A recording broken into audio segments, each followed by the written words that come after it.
Hello ಸ್ನೇಹಿತರೆ, ಇವತ್ತಿನ ದಿನ ಈ ವಿಡಿಯೋದಲ್ಲಿ ಹಲಸಿನ ಹಣ್ಣಿನ ಕಡುಬು ಅಥವಾ ಇಡ್ಲಿನ ಯಾವ ರೀತಿ ಮಾಡೋದು ಅನ್ನೋದನ್ನು ಹೇಳ್ತಾ ಇದ್ದೀನಿ.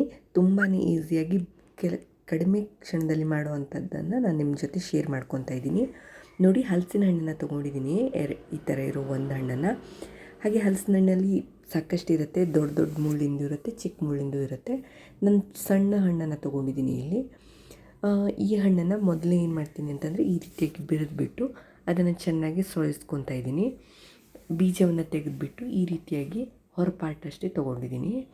ಅದನ್ನು ಬಿಚ್ಕೊತಾ ಇದ್ದೀನಿ. ನೋಡಿ, ಈ ಒಂದು ಇದನ್ನು ಈಗ ಮಿಕ್ಸಿಗೆ ಹಾಕ್ಕೊತೀನಿ. ಬೀಜ ಫುಲ್ ತೆಗೆದಿದ್ದೀನಲ್ವ, ಸೊ ಈ ಹಣ್ಣಿನ ಗುಳ ಅಷ್ಟೇನ ಏನು ಮಾಡ್ತೀನಿ, ಮಿಕ್ಸಿಗೆ ಹಾಕ್ಕೊತೀನಿ.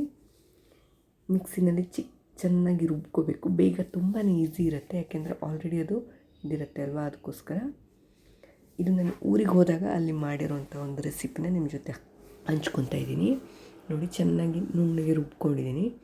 ಈಗ ಆಗಿದೆ. ಇದನ್ನು ನಮಗೆ ಯಾವ ಪಾತ್ರೆಗೆ ಬೇಕೋ ಅದಕ್ಕೆ ಹಾಕ್ಕೋಬೇಕು.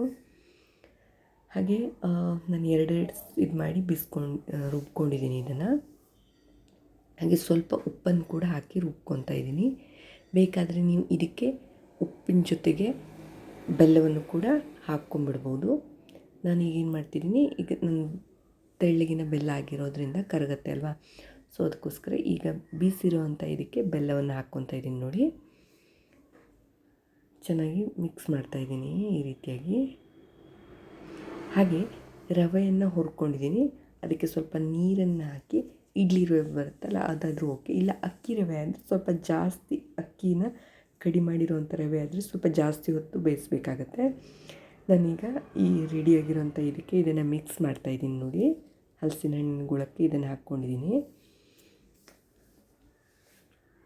ಹಾಗೆ ನಾನೇನು ಮಾಡ್ತೀನಿ ಅಂತಂದರೆ, ಇದಕ್ಕೆ ಸ್ವಲ್ಪ ತೆಂಗಿನಕಾಯಿ ತುರಿಗಳನ್ನು ಹಾಕ್ಕೊತಾ ಇದ್ದೀನಿ. ತೆಂಗಿನಕಾಯಿ ತುರಿನೂ ಹಾಕ್ಬೋದು, ಇಲ್ಲ ಕೊಬ್ಬರಿ ಎಣ್ಣೆ ಕೂಡ ನೀವು ಹಾಕ್ಕೋಬೋದು. ಹಾಗೆ ಇಲ್ಲಿ ನೋಡಿ, ಏಲಕ್ಕಿನ ಹಾಕ್ತಾಯಿದ್ದೀನಿ. ಏಲಕ್ಕಿ ಬೇಕಾದರೆ ಹಾಕ್ಬೋದು, ಏಲಕ್ಕಿ ಹಾಕಲೇಬೇಕು ಅಂತೇನೂ ಇಲ್ಲ. ಏಲಕ್ಕಿ ಹಾಕಿದರೆ ಏಲಕ್ಕಿ ಸ್ಮೆಲ್ ಆಗುತ್ತೆ, ಅದರ್ವೈಸ್ ಹಲಸಿನ ಹಣ್ಣಿನ ಪರಿಮಳನೇ ಇರುತ್ತೆ. ಸೊ ಸ್ಕಿಪ್ ಮಾಡ್ಬೋದು ಈ ಒಂದು ಸ್ವೀಟ್ಗೆ. ಈಗ ನೋಡಿ, ನಾನು ಇಡ್ಲಿ ಪಾತ್ರೆಗೆ ಎಣ್ಣೆ ಹೆಚ್ಚಿಟ್ಕೊಂಡಿದ್ದೀನಿ. ಅದಕ್ಕೆ ಈಗ ರೆಡಿಯಾಗಿರುವಂಥ ಈ ಬ್ಯಾಟರ್ನ ಹಾಕ್ತಾಯಿದ್ದೀನಿ ಸ್ನೇಹಿತರೆ.